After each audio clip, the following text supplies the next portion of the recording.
Remote ایک طرف ڈال کر وہ اب دروازے کی جانب متوجہ ہو چکا تھا، جو ہلکا سا وا تھا تاکہ پاکیزہ گل کو اندر آنے میں آسانی رہے۔ اگر اس کی یہ حرکتیں اس کی موم دیکھ لیتی تو یقیناً ان کا بی پی شوٹ کر جاتا اور اس کے آس پاس والے تو شوق سے شاید عالم بالا ہی سدھار جاتے۔ دیدار یار کی تڑپ بڑی ظالم ہے، یا وہ انتظار جو سولی پہ چڑھا دیتا ہے۔ افشا کنول۔ پاکیزہ گل جلتی کرتی ٹرے تھامے ابراز کے روم کے باہر آ ٹھہری تھی۔ ٹرے میں ایک مگ کافی اور ایک پلیٹ تھی جس میں سینڈوچ رکھے ہوئے تھے۔ اسسٹنٹ بول کر ملازمیں بنا لیا مسٹر افغانی پلاؤ نے۔ دروازے پر غصے سے لات مارنے سے اس نے خود کو بمشکل روکا اور ایک ہاتھ فری کرتی روم کا ڈور ہلکے سے ناک کر گئی۔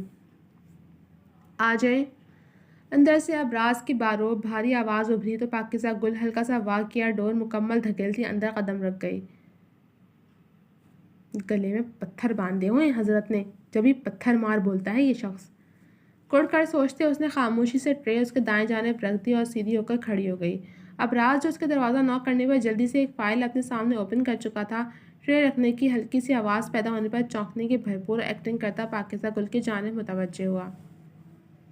تمہیں مینرز سیکھنے کی اشد ضرورت ہے گلے، اپنے ازلی سرد لہجے میں کہتے وہ اس پر طنز کا پتھر اچھال چکا تھا۔ Good morning. وہ بھی کہاں کم تھی، اس نے بھی پتھر مار لہجے میں ہی مینرز نبھائے تو ابراز افغان نے بمشکل اپنی مسکراہٹ کا گلا گھونٹا۔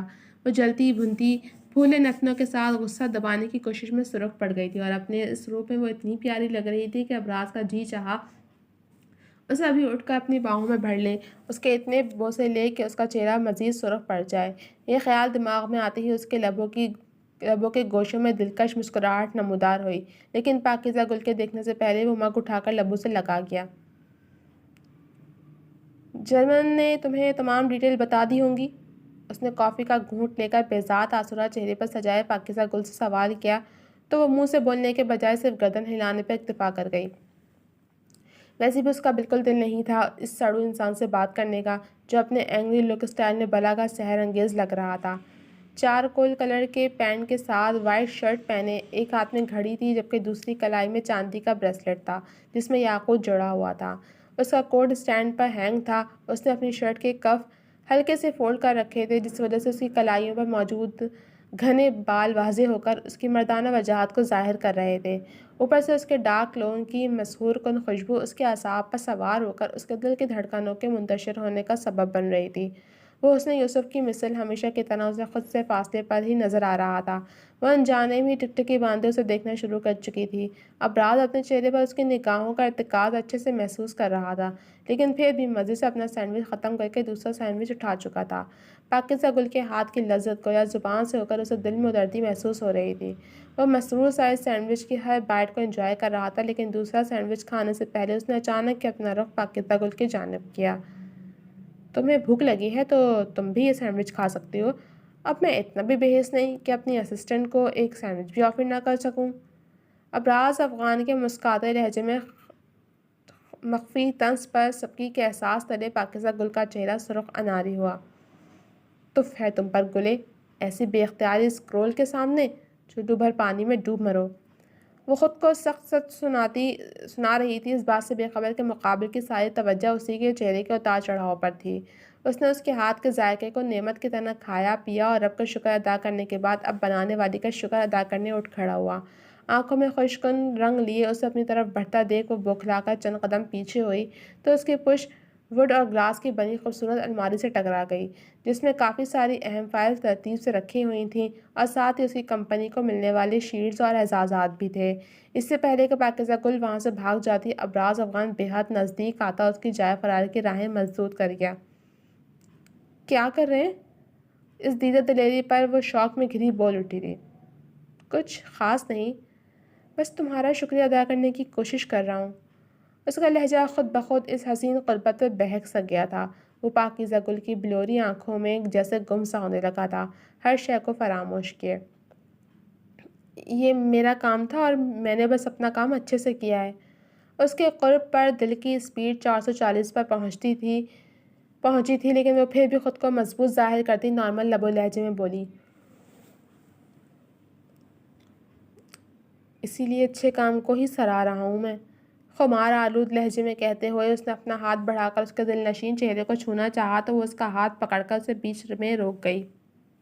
کیا بدتمیزی ہے سر! اس نے بھرپور طریقے سے احتجاج کرتے مقابل کو ہوش دلانا چاہا جو نہ جانے کیوں آج اس کی جان نکالنے کے در پہ تھا۔ بدتمیزی میں نہیں بلکہ بدتمیزی تمہاری یہ آوارہ لٹیں کر رہی ہیں جو کبھی تمہارے گال چھو رہی ہیں تو کبھی تمہاری گردن کے خم کو۔ مخمور گھمبیر بے باک سرگوشی کرتے وہ اپنے دونوں ہاتھ بڑھا کر دھیرے سے اس کی آوارہ لٹوں کو سمیٹ گیا۔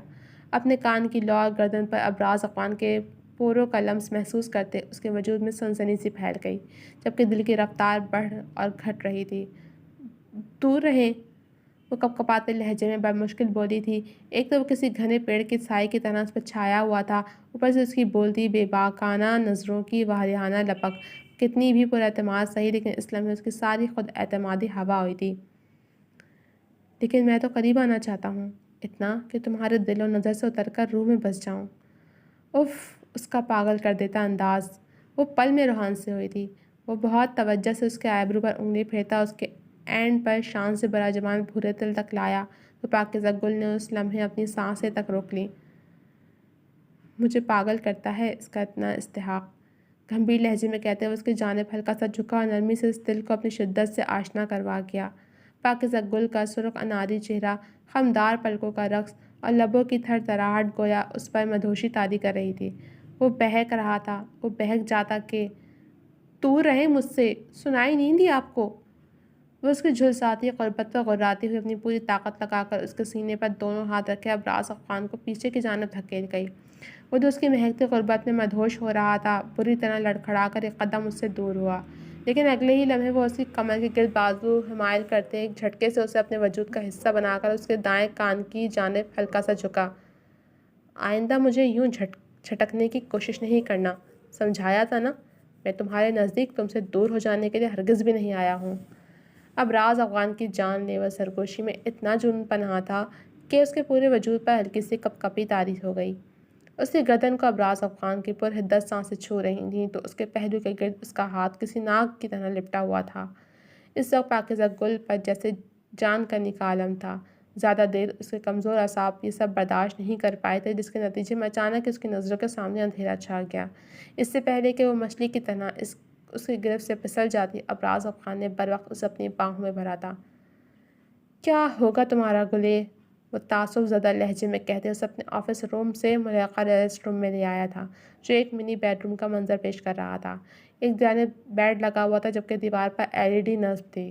روم فریج ایک کونے میں رکھا ہوا تھا اور اسی طرح ایک کونے پر ایک دیوار گیر چھوٹی سی ٹیبل فکس تھی اور اس کے ساتھ چیئر رکھی تھی۔ اسے جب گھر نہیں جانا ہوتا تھا تو رات یہیں اس کی قیامگاہ ہوتی تھی۔ نرمی سے اسے بیڈ پر لٹا کر وہ خود بھی اس کے قریب بیٹھ گیا۔ اس نے دیکھا اس کی بھیگی پلکوں سے ایک شفاف موتی بہتا ہوا اس کی کن پٹی تک آیا تو اس نے دھیرے سے جھک کر اس انمول شبنم کے قطرے کو لبوں میں جذب کر لیا۔ تمہیں دکھ دینے کے جرم میں کبھی خود کو معاف نہیں کر پاؤں گا۔ اس کے ماتھے کو نرمی سے چھوتے اس نے پاکیزہ گل کے مخملی ہاتھ کو تھام کر اپنے گال پر رکھا اور اس کے ہاتھ پر اپنا ہاتھ رکھ کر وارفتگی سے اس کے دلکش چہرے کے خد و خال میں گم ہوتا ماضی کا سفر طے کرنے لگا۔ باری، یہ دیکھو، میری انگلی پر چوٹ لگ گئی۔ جو انہماک سے کتاب میں منہ دیے اپنے کل کے ٹیسٹ کی تیاری کر رہا تھا اس کے گال پر بایاں ہاتھ رکھ کر اس نے اس کا چہرہ اپنی جانب گھمایا اور دایاں ہاتھ اس کے چہرے کے سامنے کیا جس کی شہادت کی انگلی میں کٹ لگا ہوا تھا اور خون تیزی کے ساتھ بہہ کر اس کی ہتھیلی سے ہوتا زمین کے ساتھ ساتھ اس کی کتاب کو بھی رنگ گیا تھا۔ گلے، یہ کیا؟ وہ ایک دم ہی اپنی جگہ چھوڑتا اس کا ہاتھ تھام گیا اور خون روکنے کے لیے ہڑبڑاہٹ میں اپنے ہاتھ میں اس کی انگلی دبا دی۔ میں نے کچھ نہیں کیا، یہ اس نائف نے کیا ہے۔ وہ اس الزام پر برا مناتی ناک چڑھا کر بولی تو وہ اسے گھور کر رہ گیا اور یوں ہی اس کا ہاتھ پکڑے ڈریسنگ ٹیبل کے قریب آ کر ٹیشو باکس سے کئی ٹیشو کھینچ کر باہر نکالے اور اپنا ہاتھ ہٹا کر ٹیشو اس کی انگلی میں لپیٹ دیا۔ اس کے بعد اس کو پکڑ کر بیڈ پر بٹھایا اور خود دوڑتے ہوئے واش روم میں گیا تھا جہاں فرسٹ ایڈ باکس رکھا ہوا تھا۔ چند سیکنڈ بعد وہ فرسٹ ایڈ باکس لیے واپس آیا تھا۔ تم نائف کے ساتھ کیا کر رہی تھی؟ روئی پر پائیوڈین لگا کر اس نے اس کی انگلی سے سرخ پڑتے ٹیشو ہٹائے۔ اسے جلن ہوگی۔ اس سے پہلے کہ وہ اس کا زخم صاف کرتا وہ ایک دم سہم کر بولی۔ جی تو جناب، اب تک کے لیے صرف اتنا ہی۔ کیسی لگی آپ کو یہ ایپیسوڈ؟ کمنٹ سیکشن میں اپنی رائے کا اظہار ضرور کیجیے گا۔ چل ملوں گی آپ سے اگلے ایپیسوڈ کے ساتھ، تب تک کے لیے اجازت دیجیے، اللہ حافظ۔